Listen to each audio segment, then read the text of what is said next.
York State moving forward now with a plan to review possible reparations for New Yorkers of African descent, acknowledging the wrongs of slavery in the state. Our Capitol correspondent Jamie DeLine lays out the scope of legislation signed by Governor Kathy Hochul earlier today. In New York City, Governor Kathy Hochul signed racial justice legislation. She says while New York State prides itself for the Underground Railroad and the thousands of New York Union soldiers who fought in the Civil War, the state does have an ugly side to its history. Yes, here in New York, there was a slave market where people bought and sold other human beings with callous disregard. And it happened right on Wall Street for more than a century. According to Hochul, it's time to acknowledge those injustices. I'm authorizing the creation of a committee to study what reparations might look like in New York. And let's be clear about what reparations means. It doesn't mean fixing the past, undoing what happened. We can't do that. No one can.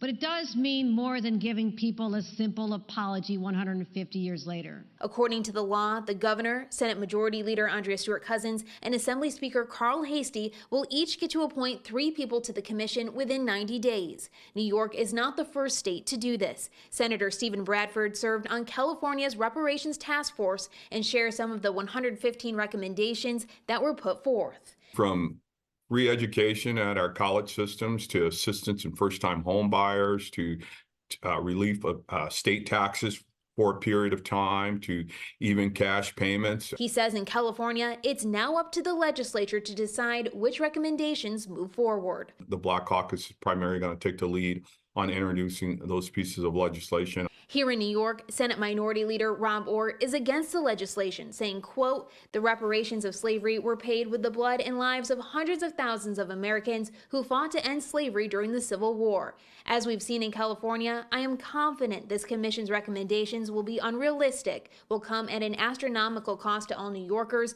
and will only further divide our state. We will continue to follow the process as appointments are announced. Reporting in Albany, I'm Jamie DeLine. Starting